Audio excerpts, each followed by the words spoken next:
Hi, it's me again with Corel Tips and Tricks, part 2 of this. I'm almost sure I can do it, but I don't know. So if you remember in the first video, I grouped all the lines together. If you forgot to do that, just select the line. You can see down here, we got a red hairline.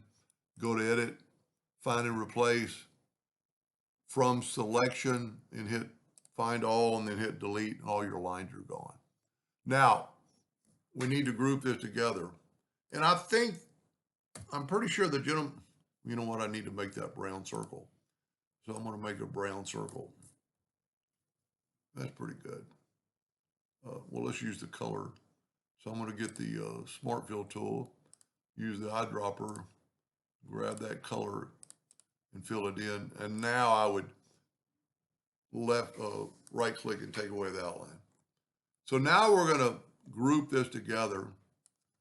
And I think he's a printer, so he probably wants the white.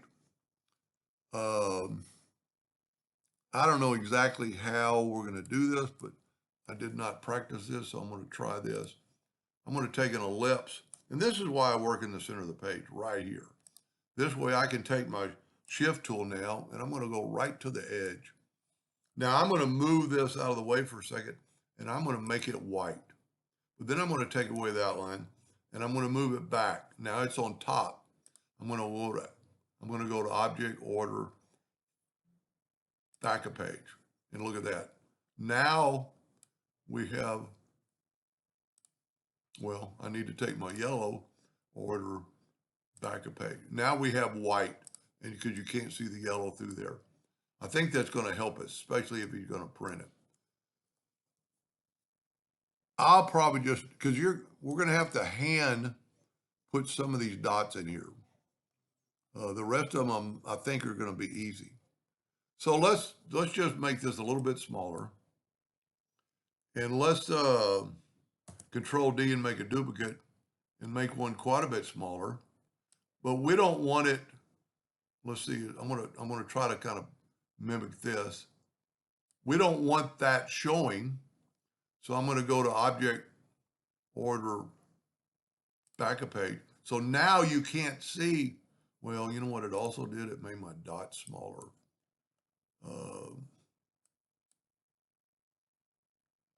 I don't know if that's really going to be a game. I can't imagine. Oh, you know what? Because like that one only has like 4 lines of dots. This one has 1, 2, 3, 4, 5, 6 lines of dots, where I think I've got 1, 2, 3, 4, 5, 6, 7, 8, 9. So that, I'm going to do it this way first, and then I might make another video to make it more like that. And then I'm going to make it, you know what, I'm going to make a duplicate of that and just kind of move it on. That's what I was saying. We're going to have to, and you know, this is going to be your pattern. I didn't make a duplicate. And then we could, you know what, let's put it a little bit further over. Now let's Control D and make a duplicate and make it even smaller and put it in there. Now you can see that this is going to be a little confusing because now we need to put this Object, Order, Back a page. So see, we get that effect. And then I just, you know, I might have mine too close together. Let's do one further apart. Let's hit the plus key on the keyboard and let's put this one like right here. And then you could still dots. See, on some of these, they just fill them in.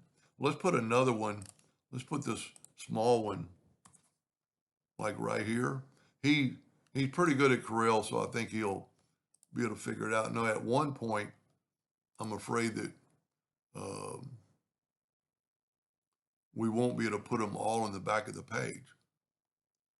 And you know what? There's another way to do that. Nope. See, I can see those dots from the other one. They work on that one, but not on that one. You know what? Let's go here, go up to object. This is going to get confusing. Nope. Wonder why that is like that.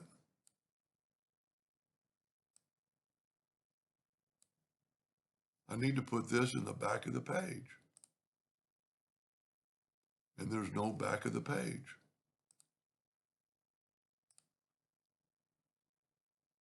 Let's put this on the front of the page and then take this one again and go back, order, front of page. See, that gets rid of that.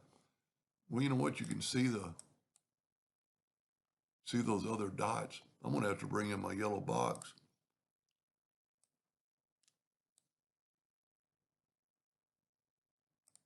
And because I created the box last. So see, somehow I got rid of my white. That's the problem. I didn't make a good copy of it. See, I don't have the white. You know what we're going to have to do is select all that, move it out of the way, and group it together again. We must have somehow lost our white, but we're gonna put that one there. We're gonna put another one here, and see it's already on the back of the page. So then you're gonna have to, well, let's put another one. And I have no clue what I'm really doing. This is all new. See, and that could even be in the front of the page. So this will work out in the long run. And then you're going to need to make some dots. You know what we can do is take this one and make a duplicate of it, and then go to Object, Group, and Ungroup All, and we can steal some dots. And let's say they've colored them all in with, you know, like mainly one color. And so you could just take your dots and do this. And I guess at the end, you're going to have white in the background totally. Because, well, let's finish this. And you know, you can hold down the Shift key, and the Shift key will make copies. And then you could actually make them smaller to fit in there, depending on how much time you want to spend in this. I think this is a really good pattern. He does some pretty good printing work. Then you could put that little bit smaller one there, make another one, make it smaller. And you could put some of them brown. So now let's take this yellow box and make it white. Look at that. That's how it's going to work. Now I'm gonna make one more, because the fact that these circles have less dots, and I think that will be pretty easy. I might, like, when he prints it, I'm gonna have him send me a copy. He always does that anyway. That's pretty cool. And then just one thing before I forget, to make it square. Well, I'll do that in the last video. So stay tuned for part 3. I didn't mean to go that far, but thank you for watching.